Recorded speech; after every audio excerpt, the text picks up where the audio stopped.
So today's topic is rare earth minerals. So let us start with what are rare earth minerals. So rare earth minerals, in short, we will call them as REEs. So friends, as this term denotes, and it uses the word rare earth, but in reality, these minerals are not rare. They are abundant in quantity in Earth's crust, but still we call them as rare earth minerals. So what is the reason behind it? The reason is that these minerals, they do not found separately in huge quantities like iron, nickel, manganese and any other elements. So they found out in a very small quantities in combination with other minerals. That is why they are called as a rare earth minerals. But in reality, they are found in abundant amount. Just because their quantity single-handedly is not found in a huge amount, so we are calling them as a rare earth minerals. Now, these rare earth minerals, why they are so important? Because in future they are required for many of the gadgets. They are known as oil of the future. Like in past, there was an importance for fossil fuel. The similar importance is going to be have to this rare earth minerals.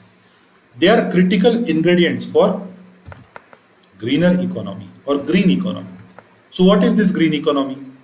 So green economy is nothing but that economy which does not emit much of greenhouse gases. So we know we want to get rid of greenhouse gases like carbon dioxide, sulfur dioxide, nitrous oxide, HFC, CFCs. So these rare earth minerals are going to help us to get rid of these greenhouse gases. That's why they are very important for greener economy or clean economy. So to avoid global warming, to avoid greenhouse gas emission, these rare earth minerals are going to be very important. So these rare earth minerals, they are classified into two categories. One category is known as light REEs or light rare earth minerals. Another is heavy rare earth minerals. So they can be divided into two categories. Now here on your screen you have the list of these REEs or rare earth minerals. So you can see the total number of rare earth minerals are 70. Out of these, 15 are known as lanthanoids or lanthanides. So they are in category of lanthanium. That's why the 15 are known as lanthanides and plus 2, the two elements scandium and yttrium. They are not lanthanides. So these 15 lanthanides plus scandium and yttrium, they are known as rare earth elements. Okay. So here you can see three colors I have given to these rare earth elements. So blue color denotes the light REEs and purple color denotes the heavy REEs. So lanthanum up to europium, they are known as light rare earth elements or minerals, and from gadolinium up to lutetium they are known as heavy rare earth elements, whereas red color elements they are scandium and yttrium, they are not lanthanides. Okay, so these are the list of 17 rare earth elements. It is from your exam point of view, this list is very important. Now, why these rare earth elements are very important? Why they are important for greener economy? Why they are called as oil of future? So if you see currently right now as well as in future, they are going to be part of more than 200 consumer products. So what are these consumer products? So first important usage of rare earth element is a catalyst. They act as a catalyst. Catalyst means they do not participate into reaction, but their presence is very important. Secondly, they are used for a production of magnet. Okay. Thirdly, mobile phones. Your mobile phone motherboards, mobile phone chips, they use these rare earth minerals. Computer and drives, electric and hybrid vehicles. You know, electric and hybrid vehicles nowadays, more and more EVs you can see in the news. So these electric vehicles, their chips, okay, electronic chips are used in electric vehicles. For them, we need rare earth elements. Also, these electric and hybrid vehicles, they use the batteries. These batteries use these rare earth minerals. Okay, lithium ion batteries. So lithium is a rare earth mineral. Okay, so production of batteries, lithium is very, very important. Then semiconductors, flat screen TVs and monitors, high-end electronics, special metal alloys. For production of special metal alloys also we need rare earth minerals. Glass production, we have glasses for various purpose. So very long, durable, very hard glasses. If you want to produce, we need these rare earth minerals. Then defense application. So in future, defense is also going to be more and more electric. Okay, so you have this aeroplanes, defense, radars, you have tanks, you have various kinds of navy equipments. So they need these rare earth elements.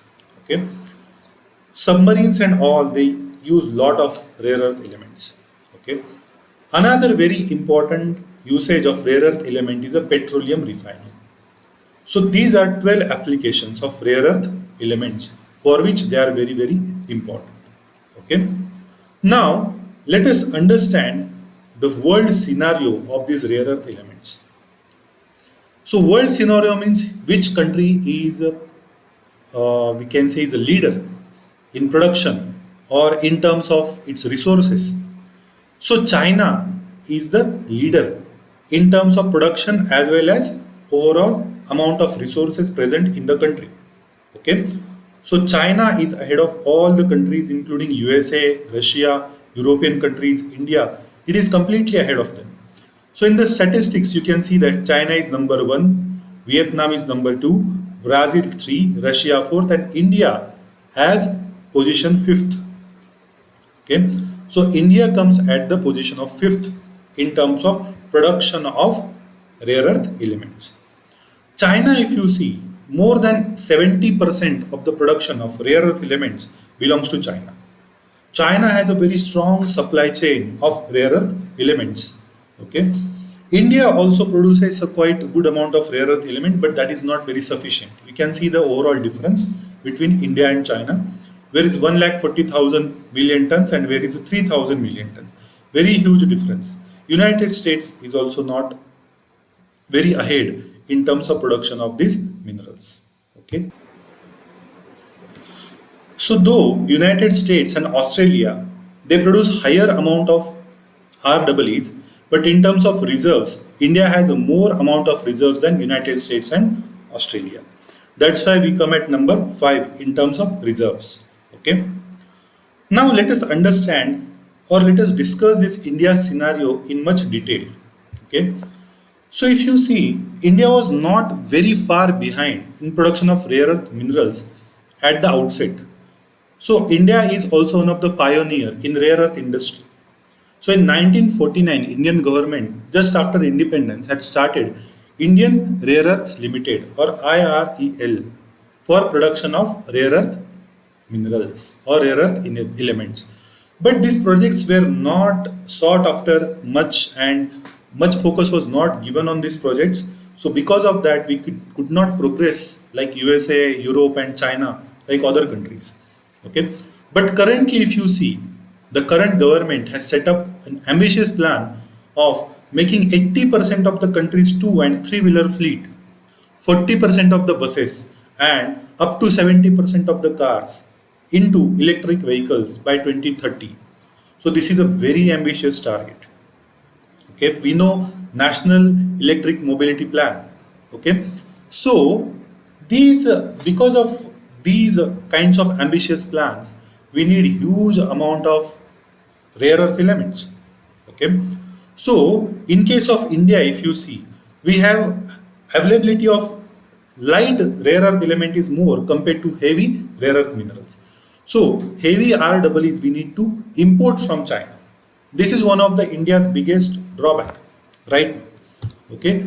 Here if you see, recently India has discovered 5.9 million tons of lithium in Jammu Kashmir, in the area known as Salal Haimana. So the Salal Haimana region or here, Jammu Kashmir district, we have discovered huge amount of lithium which is going to be one of the boon for India's auto electric industry. Okay, because lithium is very important for the production of lithium ion batteries, which can be used for various electric vehicles. So it is said that it will boost, it will give 30% boost to the India's electric vehicle production. Okay, and it will fasten our process to convert all fossil fired vehicles into electric vehicles by 2030. Also, a huge amount of lithium was found in southern state of Karnataka. So these are very positive news. One of the biggest news is also that India has a huge deposits of monazite sand. Okay, so monazite sand, as an UPSC aspirant, you might have heard this many a times, that India has a huge amount of monazite sand which can be used for the production of thorium, which is an atomic mineral which can be further used for the production of electricity. But another use of monazite sand is that it has a side by, along with thorium, it also has rare earth minerals. You know that rare earth minerals are found in association with other minerals. So what is the formula of thorium? Sorry, monazite sand. So here on the screen you can see the formula of monazite sand. It contains cerium, lanthanum, neodymium, dymium and thorium. So this cerium, lanthanum and neodymium are nothing but rare earth minerals along with thorium. So this huge, like we are one of the leaders in the monazite sands. Okay, the amount of resources that India have is almost more than the pioneer, which is Australia. So Australia is leader in terms of resources of this monazite sand, but India has almost more or equal amount of monazite sand present on its coastal Andhra and Kerala region. Okay, so this is a third very positive news for India, that in future we can develop huge amount of rare earth elements. We can derive huge amount of extract these elements from the monazite sand. Okay, so this is the current scenario of India. Okay, but there are concerns as well. So what are the concerns for India? So currently, one of the biggest concern is we don't have very strong supply chain in production, extraction and supply of these rare earth elements. So China has a monopoly in REEs. So China is one of the concerns for India as well as world. So why China is a concern for the world? So like any other strong country, like what USA did in the past, like it placed embargoes, it placed sanctions on various countries who don't listen to them. Similarly, when the Senkaku Island is there in East China Sea. So there, Senkaku Island dispute was going on between China and Japan. At that time, in 2010 and 11, China stopped supplying these REEs to Japan. So Japan is pioneer in production of auto ancillaries and electric vehicles. Okay, Toyota is one of the very big companies in Japan. So because of that, Japan suffered a lot. Okay. Also, China during COVID-19, China also showed erratic behavior in supplying various rare earth minerals and other materials to India and other developed nations. Understanding? So because of that, one of the biggest concerns for India is China. But why China is so ahead of other countries? What is the reason behind that? So the reason is 863 program. This 863 program was started in 1986 by Chinese government, Communist Party. So they saw that these rare earth minerals are going to be a very hot cake in the future. Okay, they'll sell at like an oil. Currently, whatever the value oil have, future value will come to these rare earth elements. So they started this special program known as 863. So they started nurturing, developing the technology of extraction, setting up the supply chain. And today China is supplying more than 70% of the rare earth element to the world. So China is one of the very important concerns for the India. India cannot be dependent upon the China if it wants to convert its all vehicles into electric vehicles. Okay, so this is one of the biggest concerns of India. So what is a way forward? So way forward is first of all developing our own technologies, in-house technologies. Okay, locating the resources, rare earth element resources, finding out the technology, extracting them, and creating a supply chain. finding out other partners who can supply us the REEs by the time. One of the important options that we have is a mineral security partnership or MSP. So this is a US-led partnership which involves 11 European countries. Okay, so the names of these European countries there on your screen, like Australia, Canada, Finland, France, Germany, Japan, Republic South of Korea, South Korea, Sweden, UK, and European Commissions. So they are all coming together and they are creating alternative to the Chinese supply chain. Because in COVID-19, the supply chain was completely disrupted. These countries were not ready to accept consignments from China because of the fear of COVID-19. Okay, so they are finding out the alternative to the China, but India is not part of it, or let us say they haven't accepted India into this group yet. One of the biggest reason is that India does not have anything to contribute into this group. Okay, we don't have a very good technology, or we don't have a know-how which we can share. What we have, only we can take it from them. We cannot contribute anything. So like that, developed countries are always very reluctant to the developing nations to be included. Okay, so the same situation is happening over here. So one of the option is somehow we have to get into this MSP. By the time we develop our own resources, our own technology, we set up our own supply chain. Okay, so this is about this rare earth elements, which is very important from our prelims point of view. Many questions can be asked from this topic. This is also important from mains and essay point of view as well. So I hope you guys have liked this topic. If you liked it, please comment, share and subscribe to the channel. Thank you.